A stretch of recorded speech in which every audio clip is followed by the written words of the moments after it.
Story में आगे बढ़ने से पहले वीडियो को लाइक कीजिए, चैनल को सब्सक्राइब कीजिए और बेल आइकन का बटन दबाइए ताकि आपको हमारे आने वाले खौफनाक सफ़र के तमाम एपिसोड्स टाइमली रिसीव हो सकें।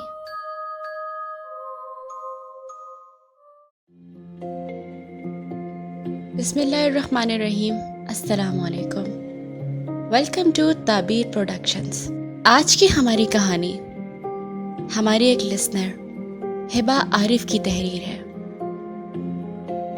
अगर आप भी हमारे साथ इस खौफनाक सफ़र में शरीक होना चाहते हैं तो आप हमें हमारे ईमेल एड्रेस tabeer.production2021@gmail.com पर अपनी कहानियाँ भेज सकते हैं। हमारी ये कहानी 2 इक़सात पर मुश्तमिल है।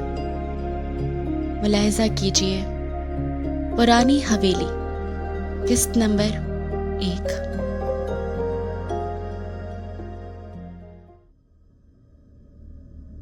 कहते हैं कि इंसानी ज़िंदगी कई तरह के उतार चढ़ाव का मजमुआ होती है। हम कई तरह के तजर्बात और कई मराहिल से गुजरते हैं। दिलचस्प बात यह है कि हम कोई भी मरहला, कोई भी तजर्बा या कोई भी एडवेंचर अकेले पूरा नहीं करते। आप सोचते होंगे कैसे? तो लिसनर्स, कुछ जज्बात और एहसासात ऐसे होते हैं जो इंसान के साथ हमा वक्त मौजूद रहते हैं, या यूं कहिए कि इंसान का कोई भी काम इनमें से एक हिस्स या जज्बे के बगैर अधूरा और नामुकम्मल है। हमारी आज की कहानी भी कुछ ऐसे ही जज्बात और एहसासात की अक्कासी करती है, और हमारी कहानी के ये अनोखे किरदार एक दूसरे से ऐसे मुंसलिक हैं जैसे एक के बगैर दूसरे का वजूद ही ना हो। रात के वक्त ये सब छत पर बैठे बातें कर रहे थे। तो कैसा लगा तुम सबको मेरा आइडिया? बहुत ही फजूल। मेरी अकल इस बात को तस्लीम ही नहीं कर पा रही कि 300 साल पुरानी हवेली अभी तक महफूज कैसे है। अब तक तो ये खंडर में तब्दील हो जानी चाहिए थी। मुझे तो ये पिक्स फेक लग रही हैं। अगर ये हवेली खंडर में भी तब्दील हो चुकी है तब भी हमें वहाँ जाना तो ज़रूर चाहिए। न जाने इस हवेली में कितने राज छुपे होंगे। यार, मुझे कोई फर्क नहीं पड़ता कि ये खंडर है या आलीशान महल। हमें इस बात पे फोकस करना चाहिए कि हम एडवेंचर करने जा रहे हैं। मैं तो ज़रूर जाऊंगा। ज़रा सोचो, यहाँ हाइड एंड सीक खेलने का कितना मज़ा आएगा ना। तुम सबने जाना तो जाओ, मैं नहीं जाऊंगी। डर तुम्हें मालूम है ना कि हम तुम्हारे बगैर कहीं नहीं जाते। प्लीज मान जाओ ना, प्लीज। अच्छा ठीक है, लेकिन मेरी एक शर्त है। आज के बाद ऐसा कोई प्लान नहीं बनाओगे, और खासतौर पर दलेर तुम। हाँ हाँ, वादा, आइंदा ऐसा कोई प्लान नहीं बनाऊंगा। डन हो क्या? सुबह नाश्ते के वक्त इस बात का जिक्र करेंगे बड़े अब्बू से। एक मसला है, बड़े अब्बू से क्या बोल कर जाएंगे? ये बोल के जाएंगे कि हम सब एक हवेली में जा रहे हैं, इसलिए हमें इजाज़त दे दें, और वो खुशी खुशी इजाज़त दे देंगे। शरीर अपना दान तंत्र कर, वरना तोड़ दूंगा मैं। हमें क्या बड़े अब्बू से झूठ बोलना पड़ेगा? यही करना पड़ेगा, सच किसी के मुंह से ना निकले। और बड़े अब्बू से ये कहेंगे कि हम सब ने फार्म हाउस जाने का प्रोग्राम बनाया है। Good idea. सुबह नाश्ता करने के लिए सब रूम से निकलकर टेबल की तरफ आए और अपनी अपनी कुर्सियां खींचकर बैठ गए।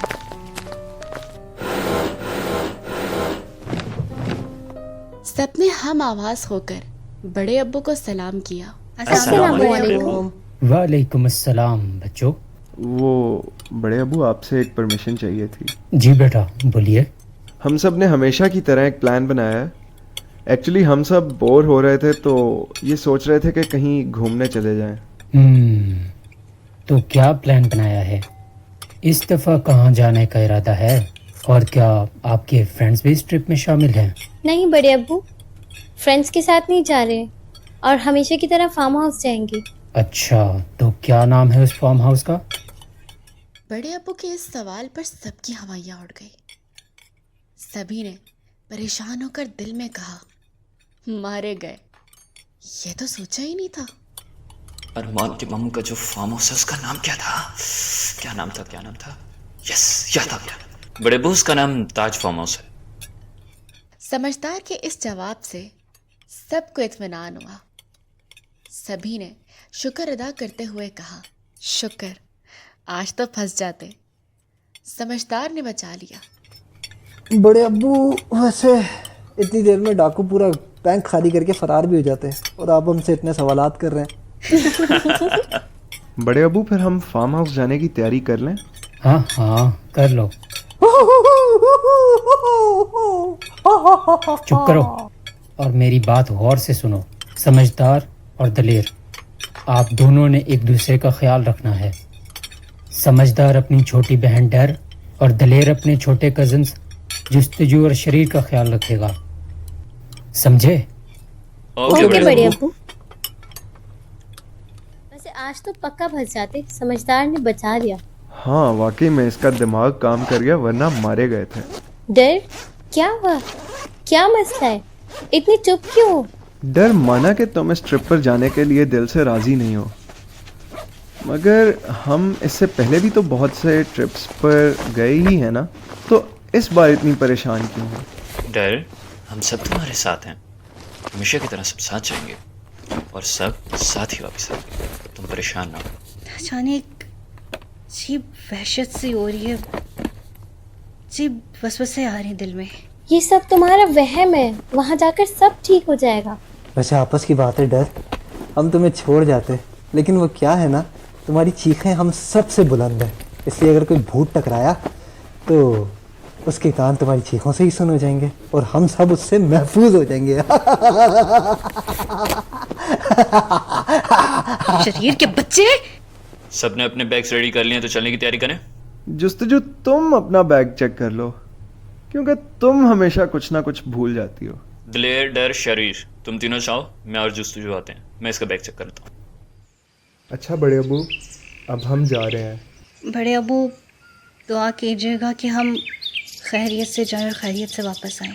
हाँ हाँ बेटा, दुआ है तुम लोग खैरियत से जाओ और खैरियत से वापस आओ। और हाँ, वहाँ पहुँच के कॉल ज़रूर कर देना। जी ठीक है। अगर सिग्नल नहीं ना आ रहे हुए तो मैं टावर पे चढ़ के कॉल कर दूंगा। अल्लाह बड़े हाफिज। अब्बू।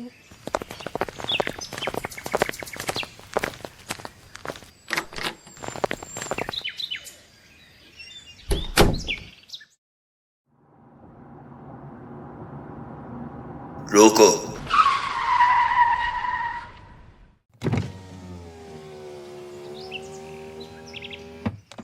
आपने हमें रोका क्यों? क्या कोई मदद चाहिए थी आपको? कोई मदद नहीं चाहिए। आप सब कहाँ जा रहे हैं? दरअसल हम उस हवेली की तरफ जा रहे हैं जो कि बहुत पुरानी है और वो यहाँ से कुछ ही दूरी पर है। यहाँ से ही वापस लौट जाओ जहाँ से आए हो तुम लोग। बाबा जी, आप इस सड़क पे क्या कर रहे हैं? आप यहाँ के चौकीदार वकीदार तो नहीं है? शरीर चुप। आप हमें क्यों रोक रहे हैं? हम वो हवेली देखकर वापस आ जाएंगे। मेरे बच्चों, कुछ ऐसी बातें होती हैं जो बताई नहीं जाती। बस तुम लोग यहाँ से खामोशी से वापस चले जाओ।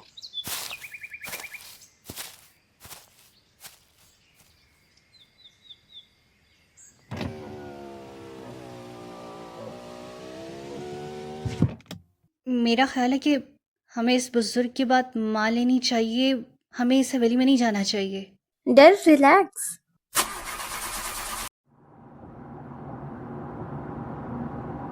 दलेर, गाड़ी आहिस्ता चलाओ, मुझे पहले इतनी घबराहट हो रही है। डर, मैं बहुत आहिस्ता चला रहा हूँ और देखो सड़क खाली है, इसीलिए तेज चला रहा हूँ ताकि हम जल्दी अपनी मंजिल पर पहुँच जाएं।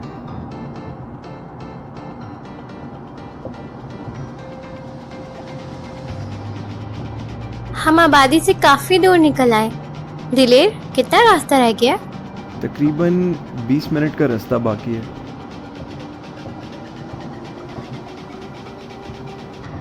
यहाँ कितनी वीरानगी है, लगता है काफी अरसे से यहाँ कोई नहीं आया।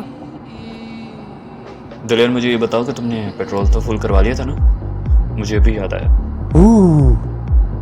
बड़ी जल्दी याद नहीं आया तुम्हें? वैसे मुझे कल रात बहुत गर्मी लग रही थी तो मैंने उस पेट्रोल से ही नहा लिया। क्या खुशबू आ रही थी। मैंने 2 पेट्रोल कैंस भरवा कर डिग्गी में रख दिए थे, क्योंकि मुझे पता था कि अगर शरीर को इस बात का पता चला तो ये कोई ना कोई शरारत ज़रूर करेगा, और इसकी शरारत कभी कभी बहुत मुश्किल में डाल देती है। और शुक्र तुमने इस बार इस शरीर से छुपा लिया, वरना यहाँ से इस वापसी में बहुत मुश्किल हो जाती। वो देखो आ गई हवेली। वाह कितनी बड़ी है।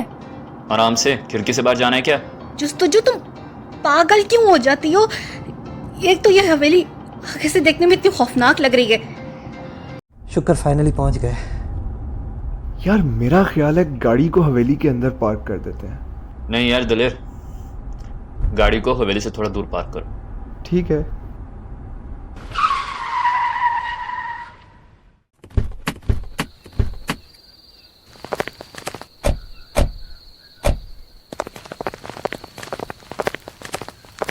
यार यहाँ कितनी गर्मी है, ऐसा लग रहा है लू चल रही है। चलो फिर कोई पानी का कुआं ढूंढते हैं और यहाँ की मिट्टी को धो डालते हैं। यहाँ का तो कुआं भी सूख चुका होगा। यहाँ कोई है? यहाँ कोई है? शरीर क्या हो गया है? लगता है गर्मी चढ़ गई है तुम्हें।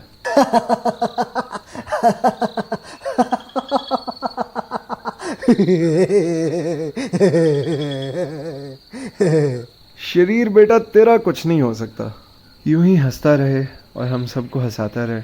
शरीर जुस्तुजू, तुम दोनों को ख़ास तौर पर कह रहा हूँ, साथ रहना, इधर उधर नहीं जाना, क्योंकि यहाँ सिग्नल बिल्कुल भी नहीं आते, एक दूसरे से बिल्कुल भी रब्ता नहीं हो पाएगा। समझदार, तुम्हारा लेक्चर ख़त्म हो गया हो तो हवेली में चलें, वरना टेल बन के इसी मिट्टी में मिल जाएंगे।